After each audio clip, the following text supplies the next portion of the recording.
Hello everyone, I'm Emily and today I'm going to tell you a true story part 2. After a few days of not speaking to Karen, I knew I couldn't keep living like this. The longer I let it drag on, the more I felt like I was losing myself. It wasn't just the betrayal, though that was bad enough. It was the way she had handled it, so dismissive, so unbothered.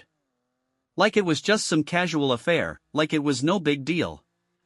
I needed clarity, I needed to know where I stood, and I needed to decide what I was going to do with the rest of my life.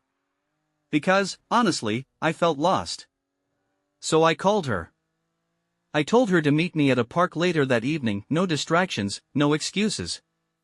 I wasn't looking for more justifications or lies. I just needed her to be honest with me for once. When we met up, she seemed a bit more subdued than usual. Maybe she finally realized how serious this was. Maybe she thought I'd just go along with it, like I always did before. But there was a look in her eyes that I hadn't seen before, a glimmer of something that almost looked like guilt. I didn't want to be hopeful, but part of me wished she would take responsibility. I've been thinking, I started, trying to keep my voice steady. About us. About everything. And I need you to be real with me, Karen. No more excuses. Do you still want this marriage? Do you still want me? She looked away, her hands nervously fiddling with the zipper on her jacket. Mike, I don't know. Her voice was quiet, but I could tell she was trying to find the right words. I care about you, I really do. But I've just been so unhappy for a while now. And meeting Matt, it's like a wake-up call. I've felt suffocated. I've been longing for something more, and I thought maybe I could find it elsewhere. I felt my chest tighten. More? What the hell was more supposed to mean? So, you just needed someone else to make you feel good? I asked, trying to hold back the frustration. Is that what you're saying? She hesitated, looking conflicted, and I could see the wheels turning in her mind. I don't know, Mike. I guess I just didn't know how to tell you. I didn't want to hurt you. But I'm not sure I can keep doing this. I'm not sure I can stay in a marriage that feels empty. I felt like I'd been punched in the stomach. Empty? Was she really saying that? All these years, all the love I thought we shared, and now she was just throwing it all away? I stood up, pacing around, trying to keep my emotions in check. My head was spinning. I'd been in denial for so long. I wanted to fix things, I wanted to believe we could work through this, but everything she was saying made me realize how much she had already checked out. And I hadn't even seen it coming. I stopped pacing and turned back to her. I don't think I can do this anymore, Karen. I don't think I can stay in a marriage where you don't even want to try. Where you're willing to betray me for something, for some feeling. There it was. The final nail in the coffin. I'm done, I said. I need to leave. I need space to figure out what I want. I need to heal. Her face softened, and for the first time in a long while, I saw a flicker of regret in her eyes. But it wasn't enough. The damage had been done. She was already so far gone, and it was clear I wasn't the person she wanted to be with anymore. I was just the guy she'd settled for while she searched for something more exciting. I'm sorry, Mike, she whispered, but it wasn't the apology I needed. It wasn't enough to fix the damage. And in that moment, I knew it was over. It's been a few months since that day in the park. The divorce papers were finalized last week, and I still can't quite believe it. I don't know if I ever really imagined myself getting to this point, living a life without Karen, without the woman I thought I would grow old with. But here I am. In the weeks that followed our conversation, everything started to feel surreal. I moved into a small apartment, and though it felt like a step backward, it was the first time in a long while I felt like I was breathing again. It wasn't easy, there were moments when I missed her, when I still felt that gnawing pain in my chest. The nights were the hardest. I'd find myself lying in bed, staring at the ceiling, remembering the times we laughed together or how we used to talk about our future. I questioned myself a lot, whether I made the right choice, whether I should have tried harder to make it work. But then I remembered how much I had been hurting, how much I had ignored.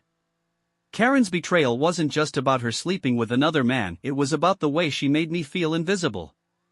The way she gaslighted me into thinking her actions were my fault. She made me doubt myself, my worth, and my love for her. But now, being away from her, I realized that I deserve so much more. I deserve to be with someone who values me, someone who is willing to put in the effort, someone who doesn't see cheating as a way to solve problems. It's hard to let go of the dreams we built together. I'd invested so much into our relationship. But sometimes, the hardest thing to do is to walk away when you realize you're not being loved in the way you need to be. And I'm learning that it's okay to choose myself. What did I learn from all of this? First, trust your instincts. If something feels off, it probably is. Second, communication is everything. Karen stopped communicating with me a long time ago, and by the time I figured out what was really going on, I had been emotionally neglected for way too long. Third, never let someone make you feel like your needs are too much or that you have to tolerate disrespect. You don't. You never have to. To anyone going through something similar, don't stay in a relationship that makes you question your worth. Don't let someone else's selfishness rob you of your peace. It's not easy, but you deserve to be with someone who appreciates you. If you're in a relationship that's filled with lies, deceit, and emotional manipulation, don't be afraid to leave. You'll come out stronger on the other side. I'm still figuring things out, but I'm slowly learning to trust myself again. Maybe one day, I'll find someone who can love me the way I deserve, and maybe I'll finally learn to love myself fully. But for now, I'm healing. It's been a while since I walked out of Karen's life. Some days feel like a blur, while others, the clarity of the decision hits me like a wave. But I've been doing something I didn't think I'd be able to do, healing. I still remember the first time I took a walk by myself in the park, something I used to do with Karen. I'd walk there after work, head tilted up toward the sky, and we'd talk about everything, our hopes, our fears, our future. I haven't been back until a few weeks ago, and it felt like stepping into a ghost of my past. The memories flooded me. I almost turned back, but I kept walking. I realized that this was a place where I used to feel safe. But it wasn't just about Karen anymore, it was about me finding peace, rediscovering who I was without the constant noise of someone else's decisions and mistakes. The silence of the park was a stark contrast to the chaos inside my mind just months ago. I'd spent so long questioning myself, wondering what I could have done differently. Had I neglected her too much? Was my work really the reason she cheated? But all that questioning eventually led to something important: acceptance. I'm starting to realize that her actions were never about me. They were about her. Sure, I wasn't perfect. I wasn't the most emotionally available husband, especially in the last few years, but that doesn't give anyone the right to betray their partner. She was the one who chose to cheat, the one who let a temporary craving override the vows we had made. And that's something I need to let go of, not just for her, but for me. I spent so much energy trying to fix things that I forgot to focus on myself. I've been going to therapy. I'd always thought that therapy was just for people who really needed it, but it turns out, it's been a lifesaver. The sessions are hard. Talking about how everything went down, admitting the ways I'd been hurt and how I had hurt myself by staying in a relationship that wasn't fulfilling, it's a lot to unpack. But there's something freeing about it, too. It's like I'm letting go of all this emotional baggage, bit by bit. I'm no longer carrying the weight of Karen's mistakes. I also realized something surprising: I don't hate Karen. I used to. I wanted to scream, curse, and burn everything she left behind. But hate takes energy, and I didn't want to waste any more of it. Instead, I'm choosing peace. I don't know if she's with Matt or someone else now, but I've stopped letting her actions define my worth. That's a lesson I'll carry with me moving forward. And then there's dating. I'm not rushing into anything, but every now and then, I find myself swiping through dating apps. It's weird, honestly. I've been with Karen for so long that dating feels foreign. But it's a little exciting too. Not the kind of excitement that comes from longing to fill a void, but the kind that comes from realizing I'm worthy of love that doesn't involve secrecy or deceit. I went out on a date recently. Her name was Mia. She's funny, confident, and kind. The chemistry was there, but it wasn't the crazy, passionate kind I used to feel with Karen. It was quieter, more comfortable. I could tell she respected me and valued our time together. There was no rush, no pressure. And that was refreshing. I don't know what the future holds. I don't know if I'll find the kind of love I thought I had with Karen, or if I'll be single for a while longer.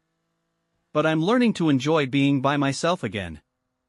I'm taking time to figure out who I am outside of a relationship, to explore new hobbies, meet new people, and most importantly, trust myself again. I'll never forget what happened. I'll always carry that scar. But I'm not letting it define me. I'm not letting it control my story. I've got more chapters to write, and this is just the beginning. Thank you very much. See you in the next video.